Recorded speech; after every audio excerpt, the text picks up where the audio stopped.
Hi student. இப்போ exam சென்டருக்கு வந்தாச்சு. சென்டருக்கு வந்த உடனே நமக்கு அலாட் பண்ண ரூம் எது அப்படிங்கிறத பாரு. பெரும்பாலும் நம்ம ஸ்கூல்லேயே பரிச்சு எழுதலாம், சில நேரங்களில் பக்கத்து ஸ்கூலில் பரிச்சு எழுத போகலாம். நீ எதா இருந்தாலும் சரி, அதுவும் நம்ம ஸ்கூலுங்கிற ஒரு ஃப்ரீயாக மைண்டில் ஏற்றிக்கோ. கிளாஸ் ரூம் போகும்போது நம்ம கிளாஸ் ரூம் எப்படி இருந்துச்சோ அதே போல தான் அங்கேயும் இருக்க போகுது.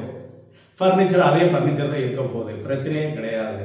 அதனால உனக்கு அலாட் பண்ண ரூமுக்கு போய் அலாட் பண்ண இடத்துல உட்காந்து ஒரு நிமிஷம் கண்ணை மூடி அப்படியே ஒரு தியானம் மாதிரி பண்ணு.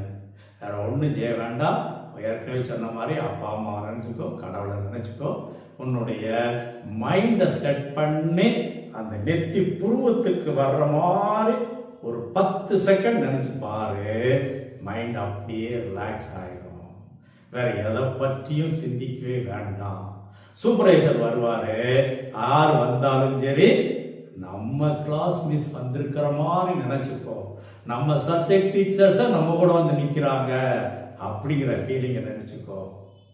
உனக்கு அந்த ஒரு குறிப்பிட்ட டயத்துல கொஸ்டின் பேப்பரை கையில கொடுப்பாங்க. முதல்ல ஆன்சர் சீட்டை கொடுப்பாங்க, அதை கரெக்டாக ஃபில்லப் பண்ண சொல்லுவாங்க. ஏற்கனவே ஸ்கூலில் பல தடவை ஃபில்லப் பண்ணி அனுபவம் இருக்கும்.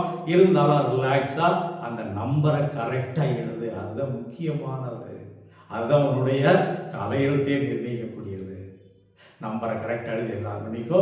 கொஸ்டின் பேப்பர் கையில் கொடுத்த உடனே எல்லா பக்கமும் பிரிண்ட் ஆயிருக்கான ஒரு செக் பண்ணிக்கோ. அடுத்து ஒவ்வொரு கொஸ்டினாக படித்து முழுமையாக படிக்க வேண்டாம். அதை படித்த உடனே தெரியும் இது எந்த டாபிக்ல இருந்து இந்த கொஸ்டின் எடுத்துருக்குறாங்க, இது நம்ம செஞ்சு பார்த்த கணக்கா படித்த கேள்வியா அப்படிங்கிறத பார்த்த உடனே கண்டுபிடிச்சிடலாம். ஒவ்வொரு கொஸ்டினும் அப்படியே லைட்டாக ஒரு மேற்பார்வை. இந்தந்த டாபிக்லாம் கேட்டிருக்காங்க, இந்தந்த கேள்விகளாம் நம்ம செஞ்சு பார்த்த கணக்குகள், இதெல்லாமே நம்ம ஏற்கனவே பல தடவை எழுதி ஃபுல் மார்க் வாங்கின கணக்குகள் எல்லாத்தையும் ஒரு கிளான்ஸ் ஒரு 15 மினிட்ஸ் அதை கொடுப்பாங்க. நல்லா ட்ராப் பண்ணிடு முழுமையா. அப்போ எந்த கொஸ்டின்லாம் அட்டன் பண்ணலாம் அப்படிங்கிறத முதல்ல ஜட்ஜ் பண்ணிடு. ஃபர்ஸ்ட் நீ எழுத வேண்டியது தெளிவாக தெரிஞ்ச கொஸ்டினத்தை எழுதணும். அதனால இந்த 15 மினிட்ஸ்ல தெளிவா ரீடிங் கொடுத்து எந்தெந்த கேள்விகள்லாம் முதல்ல எழுதலாம், எதெல்லாம் நம்ம ப்ரிப்பேர் பண்ணுங்கிறத ரிலாக்ஸா மைண்ட்ல ஏற்றி அதை செட் பண்ணி வச்சுக்கோ.